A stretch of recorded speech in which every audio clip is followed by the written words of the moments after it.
Welcome! My name is Tom, and today I'll be introducing you to Target Rats, the board game, made by Transit Tees here in Chicago. First, I'll set the scene, and then we'll go through one round of play. In every alley in the city of Chicago, you can find a bright yellow poster with a mean-looking rat under a red crosshair, warning you of how dangerous rats are, and to alert you that exterminators have planted rat poison in the area. Printed in bold red letters on the poster is the slogan, "If rats can't feed, rats can't breed." In this game, you'll be playing as the head of a family of rats, trying your best to survive in this hostile environment. You must lead your family to victory by scavenging for food to feed your rats, breeding to produce more rats, and establishing new nests to grow your territory. Finally, you must become the big cheese at Rat City here in the center of the underground. But beware, in the big city, a rat can meet danger around every corner. Let me begin by showing you the board.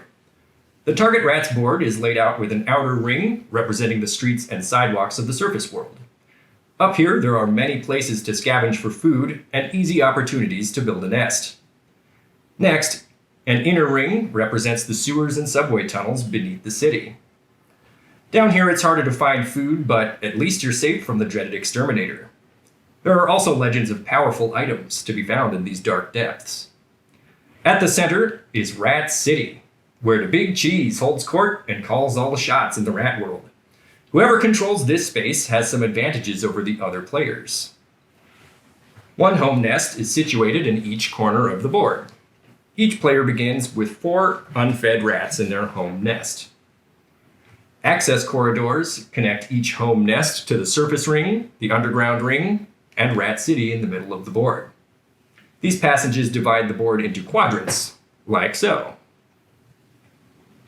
On your turn, you'll move your rats around the board, then take an action with each group of rats that you moved. This may be to scavenge for food to feed your rats, or to breed more rats, or to establish a new nest. You may also need to fight other groups of rats to gain control of territory. Once you resolve all your actions, the exterminator might move to fight a rat infestation. After the exterminator's action is resolved, check to see if a player controls 3 nests and holds the title of the big cheese. Once a player meets these victory conditions, they must hold on to them for one more round.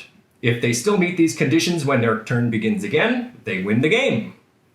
Let's play through one round. We'll drop into the middle of a game so I can demonstrate the full range of actions. We begin here with the black rats in their home space. They're all laying down in unfed positions, so they're hungry. The first thing they will want to do is move out into the city to find some food. On your turn, you'll move your rats around the board in groups. Each group can move up to 4 spaces. You may always move 2 groups of rats, plus 1 more group for each nest token you control on the board. The black rats are just starting out, so they have no extra nests on the board just yet, which means they can only move 2 groups. They currently have 4 rats here on their home space. We could group these as 2 groups of 2, or 1 group of 3 and 1 group of 1, or even altogether as 1 big group of 4.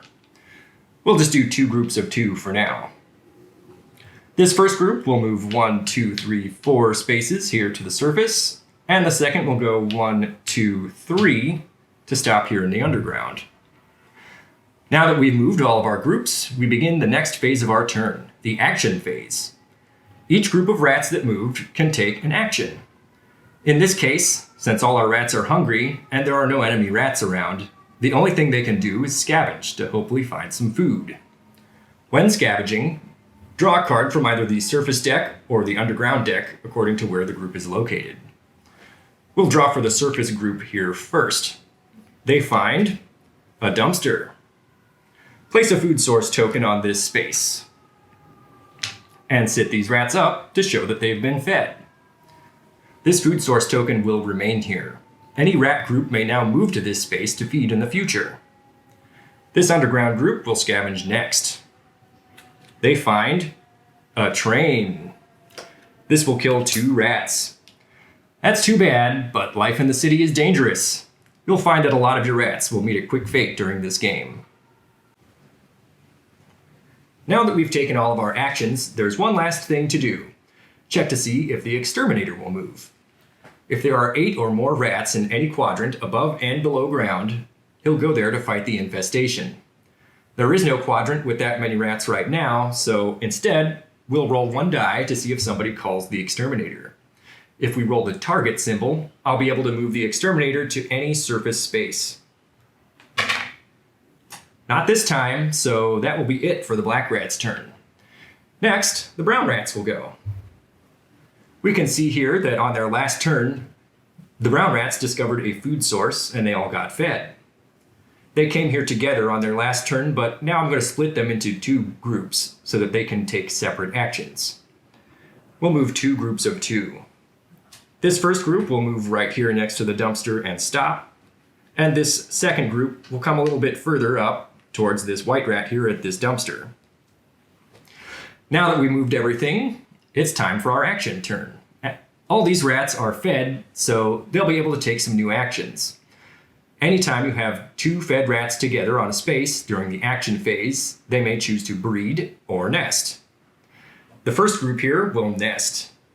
This uses up their energy, so they lay back down into unfed position.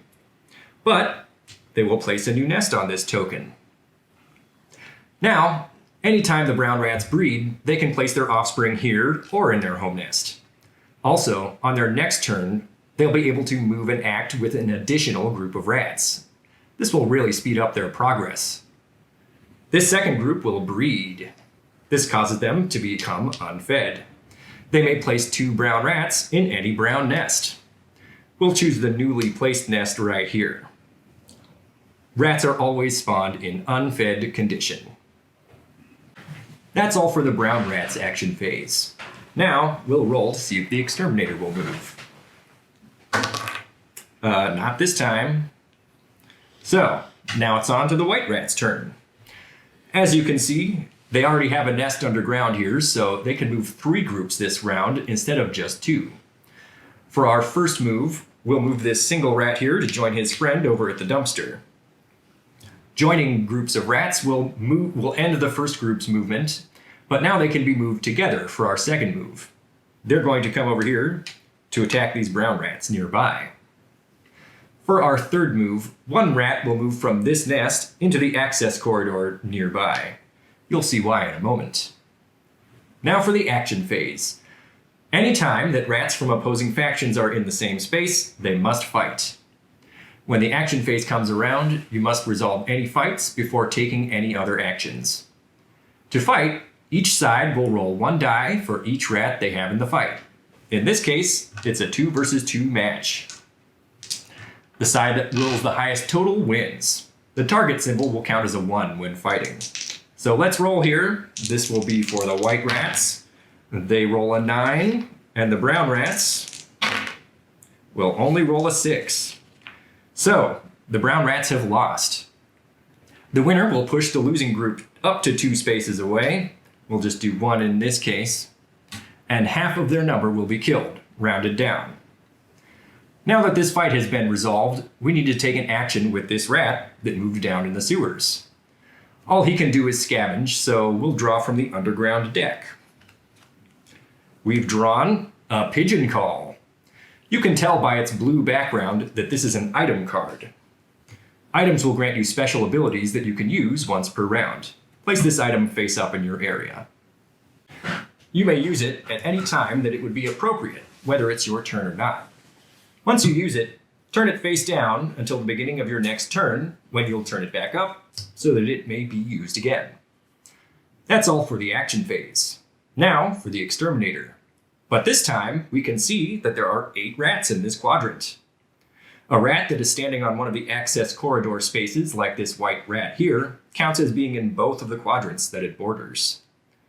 Since there are 8 rats in this quadrant, the exterminator will move to the surface space with the most rats. In this case, the brown nest space.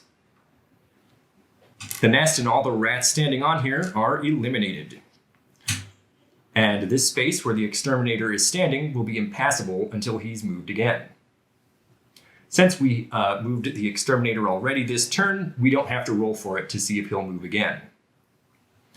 Finally, it's time for the gray rat's turn. First of all, they're holding a used item, so they'll refresh it.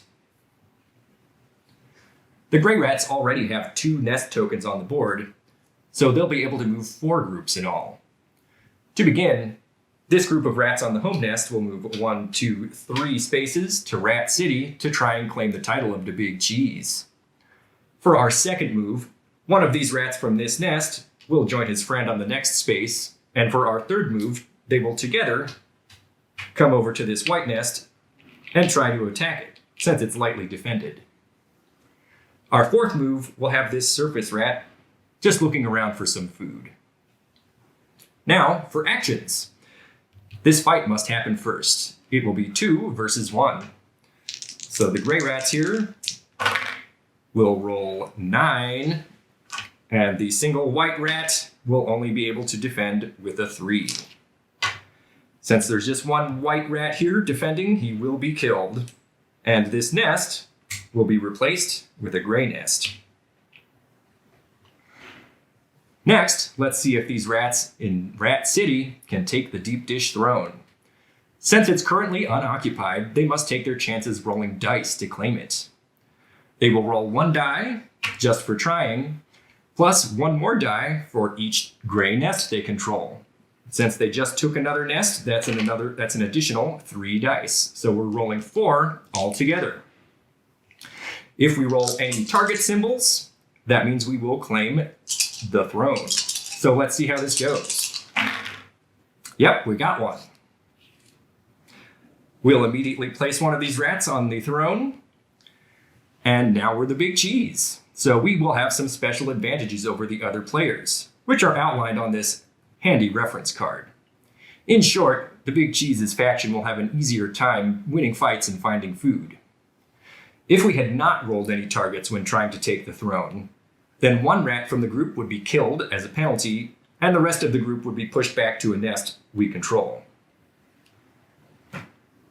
Now, for our last action with this rat that moved on the surface. He's just going to scavenge. But now that we're the Big Cheese, we have a special power that we can use the first time we scavenge each turn. Instead of just drawing the first card, we can draw the top 2 and choose which one we want. Here. Well, we've drawn a crow, which will force us to discard our special item, and a hot dog, which will feed 1 rat. This is a pretty easy choice. We'll discard the crow and feed our rat with 1 hot dog. That's all for the action phase. We'll count up the rats in each quadrant to see if there are 8. Not this time, so we'll just roll 1 die to see if the exterminator will move. And not this time. We're now at the end of the gray rat's turn. As you can see, they now control 3 nests, and they hold the title of the Big Cheese. If they can hold on to all of these nests and their throne for 1 more round, they win the game. But 3 more turns is a long time in the fast-paced world of rats. Between the exterminator, the predators hunting for them, and the other rats fighting for victory, the gray rats will still need a bit of luck to stay on top. And that's it for this introduction to Target Rats, the board game, possibly the only board game ever inspired by a warning poster. Thanks for listening, and have fun playing! And be sure to stop by transittees.com to find other board games, card games, and puzzles inspired by living here in Chicago. See you later!